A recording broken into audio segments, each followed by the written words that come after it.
Recently, as a bookkeeper, there's been two instances where I really felt like I was in over my head and I felt really overwhelmed.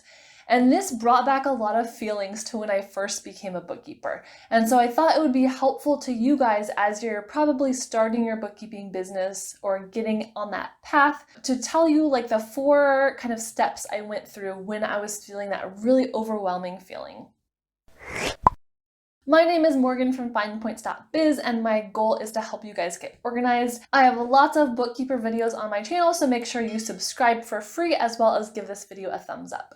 Alright, so one thing I'm working on that I've shared with you guys is I'm trying to learn more about bookkeeping for lawyers and have that be my bookkeeping niche. So it's been really interesting to kind of analyze my feelings because I really feel like I'm kind of like starting at the beginning and I'm really new and a beginner again as I learn this like new skill, right? So number one, my first step when you're feeling overwhelmed and new is, of course, to get around people who know what they're doing and to learn from them. But for my personality, I want to be a quiet observer at the beginning.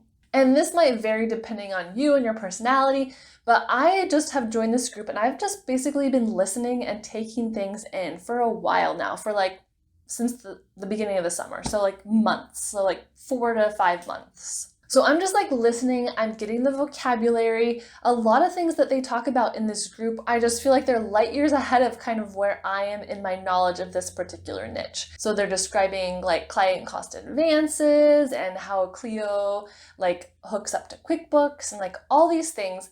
And I'm just kind of like taking it in. And I think that's okay. I'm trying to just be like gentle with myself and not feel too overwhelmed. And it totally brings me back to when I was first a bookkeeper and how you might be feeling as a bookkeeper, a beginning bookkeeper.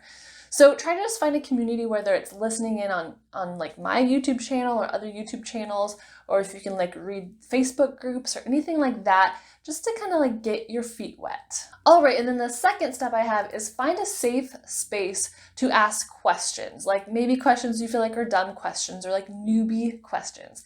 So in a group setting, I personally feel bad asking like very newbie questions when a lot of people are more advanced. And that's probably just, again, like maybe a flaw I have. Like I don't want to, I don't know if it's that I don't want to feel dumb. I don't want to like really slow other people down in their discussions to have them start over at step one, like how do you connect Clio to QuickBooks? But where I do find a safe space with that is kind of one-on-one. So what I've been doing is I've been trying to slowly build like some relationships with people in the group. So I just did like a half an hour informational like interview chat with one of them who I had kind of connected with.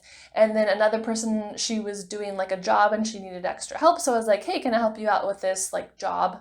And so in that job, I got like a little bit of experiencing Clio, a little bit of, you know, kind of her workflow, her process, and I was able to get some of my questions answered. And if you're wondering, she did offer to pay me for my time. It ended up being a small enough job that I was like, don't worry about it.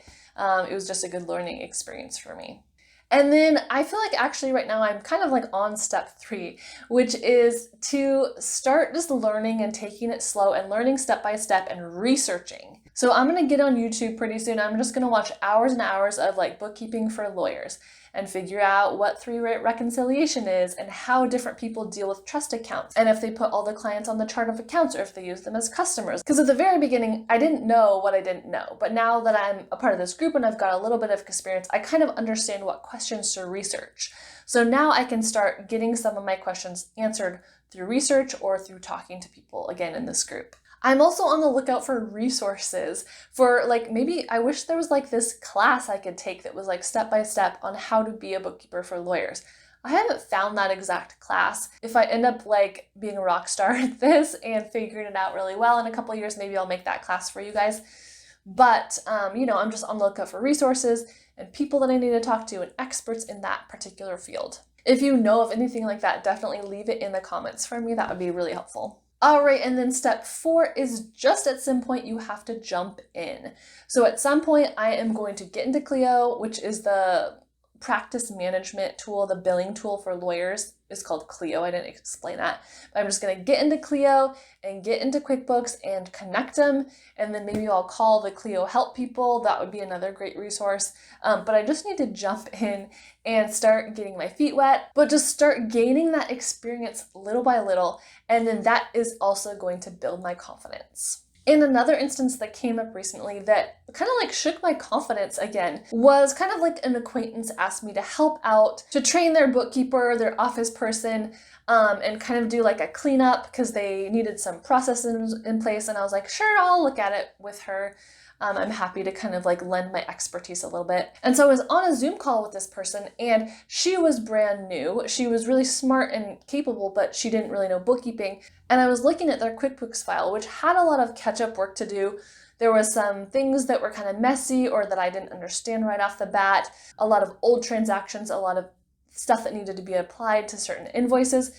And I got in there and I was like, I have no idea what is going on in this QuickBooks file. And so I was supposed to be training this new person, but I couldn't really sort out what was happening within their business. So I have another video called, I think it's the Say This, Not That video. It's like if you're in a client meeting and you kind of like freeze and then you're like, dang it, how do I phrase this? Or what do I say? Or I don't know the answer to that question, like how do you get through that? So I utilized some of the advice that I have in that video and, I was just like, okay, this is what I'm seeing. This is kind of like the initial problems. And I let her know, I was like, it's gonna take me a lot longer to sit and sift through kind of some of the issues within this file. And so I'm not able to like teach you at the same time as figure out what's going on within this business. So that was, again, just a really good reminder to me that I don't know everything about bookkeeping. Every client you have, different things are going to come up and you may feel overwhelmed. It's likely that you're going to feel overwhelmed and you're not going to know exactly what step to do, but that's okay. That is a normal part of the process.